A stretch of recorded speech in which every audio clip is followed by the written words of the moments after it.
హిందూ దేవాలయాల స్వయం ప్రతిపత్తి కోరుతూ విశ్వ హిందూ పరిషత్ ఆధ్వర్యంలో 2025 జనవరి 5న విజయవాడలో చేపట్టిన హైందవ శంఖారావం భారీ బహిరంగ సభను జయప్రదం చేయాలని బీజేపీ రాష్ట్ర కార్యదర్శి కోల ఆనంద్ నియోజకవర్గంలోని పిలుపునిచ్చారు. ఈ సందర్భంగా శ్రీకాళహస్తిలోని నెహ్రూ వీధి నందు ఉన్న రామాలయం నందు బీజేపీ రాష్ట్ర కార్యదర్శి కోల ఆనంద్ మరియు ఆర్ఎస్ఎస్ సభ్యులు, ఉపాధ్యాయ ఉద్యోగుల సంఘం నాయకులు హైందవ శంఖారావం భారీ బహిరంగ సభ గోడ పత్రికలను, కరపత్రాలను ఆవిష్కరించారు. అనంతరం విలేకరుల సమావేశం నిర్వహించారు. ఈ సమావేశంలో బీజేపీ రాష్ట్ర కార్యదర్శి కోల ఆనంద్ మరియు ఆర్ఎస్ఎస్ నాయకులు మాట్లాడుతూ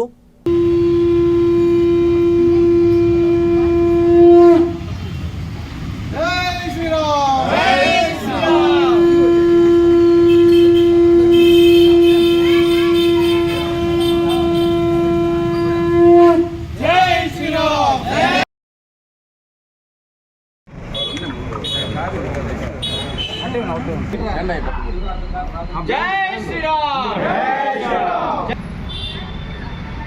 जय गीता, भगवद गीता, लो भारत माता की जय श्री राम, जय श्री राम, जय श्री राम, जय श्री राम, जय श्री राम, जय श्री राम, जय श्री राम, जय श्री राम. रंगु रंगु पुव्वुलाम भरत माత బిడ్డలం, రంగు రంగు పువ్వులాం భరత మాత బిడ్డలం. విజయవంతం చేద్దాం హైందవ శంఖారావం, విజయవంతం చేద్దాం హైందవ శంఖారావం, హైందవ శంఖారావం విజయవంతం చేద్దాం, హైందవ శంఖారావాన్ని విజయవంతం చేద్దాం, విజయవంతం చేద్దాం, హైందవ శంఖారావాన్ని విజయవంతం చేద్దాం. మన దేవాలయాలను మనమే రక్షించుకుందాం, మన దేవాలయాలను మనమే రక్షించుకుందాం, మన దేవాలయాలను మనమే రక్షించుకుందాం, మన దేవాలయాలను మనమే రక్షించుకుందాం. హైందవ శంఖారావాన్ని విజయవంతం చేద్దాం, హైందవ శంఖారావాన్ని విజయవంతం చేద్దాం. జై శ్రీరామ్, జై శ్రీరామ్, జై శ్రీరామ్, జై శ్రీరామ్. భారత్ మాతా కీ జై. మాతరం మరం మాతరం, వందే మాతరం. భారత్ మాతా కీ జై శ్రీరామ్, జై శ్రీరామ్, జై శ్రీరామ్. జై శ్రీరామ్. 2025 జనవరి 5 విజయవాడ మహానగరంలో హైందవ శంఖారావం పూజించబోతుంది రాష్ట్ర ప్రజలందరూ కూడా. హైందవ శంఖారావం మనమందరం కూడా ఆలోచించాలా, ప్రతి హిందూ బంధువులందరూ కూడా ఆలోచించాలి. ఎక్కడ చూసిన ఆలయాల్లో అన్ని మతస్థులు, మరి వాళ్ళందరినీ కూడా వెంటనే తొలగించాలి. అదే రకంగా దేవాలయాలకు స్వయం ప్రతిపత్తి హోదా కల్పించాలి. ఎందుకంటే దేవాలయాల రాజకీయ నాయకులు చొరవ తీసుకుని దేవాలయాల యొక్క అభివృద్ధి పూర్తిగా కుంటుపడుతూ ఉంది.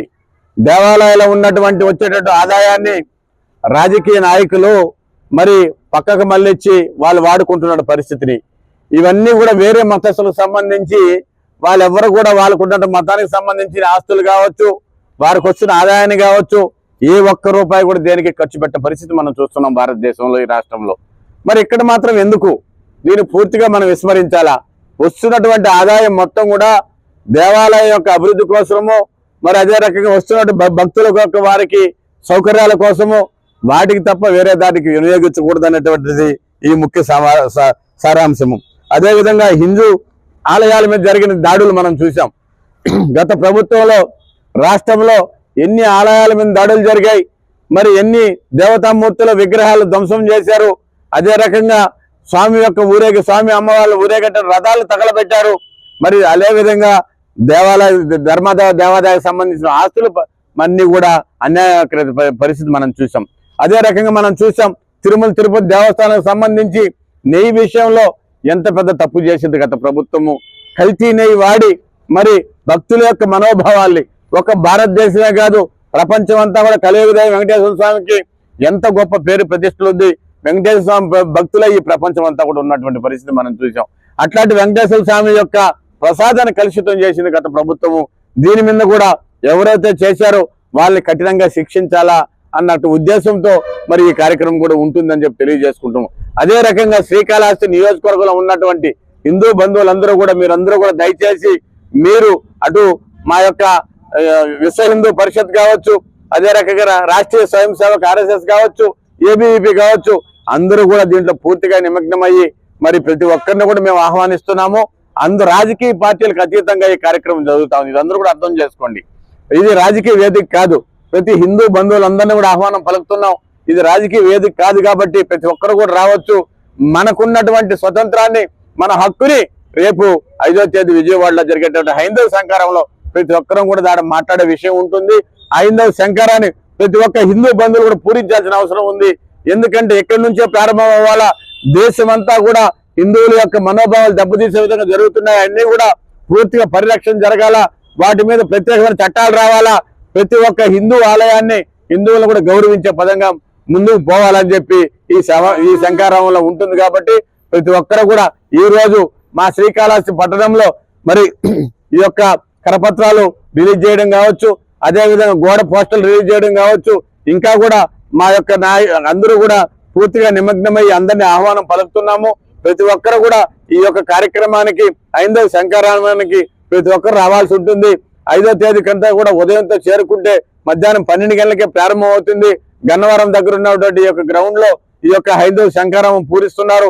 ప్రతి ఒక్క హిందూ బంధువులారా మీరు అర్థం చేసుకోండి, ఇది ఒక్క విశ్వ హిందూ పరిషత్కో, రాష్ట్రీయ స్వయం సేవకు, ఏబీయూకో, భారతీయ జనతా పార్టీ కాదు. ప్రతి ఒక్కరు కూడా దీంట్లో నిమగ్నమయ్యి మన హక్కుల్ని మనము ఆడ ప్రదర్శించే విధంగా మనం రావాలని చెప్పి నేను ప్రతి ఒక్కరి చేతులు జోడించి శ్రీకాళహస్తి నియోజకవర్గం నుంచి పెద్ద ఎత్తున తరలి రావాలని చెప్పి కోరుకుంటూ భారత్ హిందూ బంధువులందరూ ఒక పెద్ద ఉద్యమంతో బహిరంగ సభ జరుపుతున్నారు. దీని ఉద్దేశం ఏంటంటే 800 సంవత్సరాలు మొఘలాయుల పరిపాలనలో దేవాలయాలు ధ్వంసం కాబడ్డాయి, సంస్కృతి నాశనం అయింది. 200 సంవత్సరాలు బ్రిటిష్ వారి పరిపాలనలో దేవాలయాల నుంచి వచ్చే ఆస్తులన్నీ దోచుకుపోవడం జరిగింది. తర్వాత స్వాతంత్రం సంపాదించినప్పటికీ మన పాలకులు 77 సంవత్సరాల్లో బ్రిటిష్ వాళ్ళ విధానాలని అవలంబించి దేవాలయాలను మాత్రం ఎండోమెంట్ పేరుతో ప్రభుత్వ ఆధీనంలో ఉంచుకుని దాని మీద వచ్చే ఆదాయాన్ని పరిపాలనాపరమైనటువంటి వాటికి వాడుకుంటూ ఏదైతే భక్తులు ఏ నమ్మకంతో అయితే ధర్మ ప్రచారం కోసం, దేవాలయాల రక్షణ కోసం, ఈ హిందూ సనాతన ధర్మాన్ని రక్షించుకోవడం కోసం ఈ భక్తులు ఏ విధంగా అయితే కానుకలు ఇస్తున్నారో, ధనాన్ని సమర్పిస్తున్నారో ఆ డబ్బంతా కూడా పక్కదారి బట్టి వాళ్ళ ప్రభుత్వ పథకాల కింద ప్రజలకు పంచడం జరుగుతూ ఉంది. అదే అన్య మతస్థుల యొక్క సెక్యులర్ దేశం అని చెప్పుకున్న మన దేశంలో అందరికీ సమానమైనటువంటి పద్ధతి ఉండాలి. అలా కాకుండా అన్య మతస్థుల యొక్క ప్రార్థనాలయం మాత్రం వాళ్ళు నిర్వహించుకుంటున్నారు, హిందువుల యొక్క దేవాలయాలు మాత్రం హిందువులు నిర్వహించుకోకుండా కేవలం ప్రభుత్వ ఆధీనంలో పెట్టుకున్నారు. అది రాష్ట్రకి ఎలా తయారైందంటే ఒక ఎమ్మెల్యే పదవి రాకపోతే, ఒక ఎమ్మెల్సీ పదవి రాకపోతే వాళ్ళకి దేవాలయ ట్రస్ట్ బోర్డులో చైర్మన్లుగా, సభ్యులుగా, పునరావాసం కల్పించే కేంద్రాలుగా దేవాలయాలు తయారైనాయి. భక్తి భావము కానీ, సంస్కృతి కానీ, సనాతన ధర్మం గురించి అవగాహన లేని వ్యక్తులందరూ కూడా ఈ యొక్క ట్రస్ట్ బోర్డులో ఉండడం వల్ల హిందువులకి న్యాయం జరగడం లేదు. హిందూ దేవాలయాలు యొక్క ఆధ్వర్యంలో జరగాల్సిన కార్యక్రమాలు జరగడం లేదు. ఆలయాల ద్వారా ధర్మ ప్రచారం జరగాలి, పంచాలయాలు నిర్వహించబడాలి. ఒకటి విద్యాలయం, వైద్యాలయం, శరణాలయం, అదేవిధంగా దేవాలయం, ఇంకొకటి గ్రంథాలయం. అందరూ డబ్బు పెట్టుకుని గ్రంథాలయంలో సంస్కృతి గురించి నేర్చుకోలేరు. కాబట్టి మన వేదాలు, ఉపనిషత్తులు అయితే ఏమి మొత్తం యొక్క హిందూ సంస్కృతి గ్రంథాలతో గ్రంథాలయం నిర్వహిస్తే తెలుసుకుంటారు. భావితరాలకు హిందూ ధర్మం గురించి తెలుస్తుంది, సంస్కృతి గురించి తెలుస్తుంది. లాస్ట్కి హిందూ ధర్మం గురించి, సనాతనం గురించి మర్చిపోయే పరిస్థితులు వస్తున్నాయి. కాబట్టి విశ్వ హిందూ పరిషత్ కోరుకునేది ఏంటంటే హిందూ ధార్మిక సంస్థల ఆధ్వర్యంలోనే దేవాలయాలు నిర్వహించబడాలి. మహాపురుషుల యొక్క మహర్షులు పీఠాధిపతుల ద్వారా నిర్వహించబడాలి. అదేవిధంగా రామ మందిరం అలా నిర్వహించబడుతుంది, సోమనాథ ఆలయం అలా నిర్వహించబడుతుంది.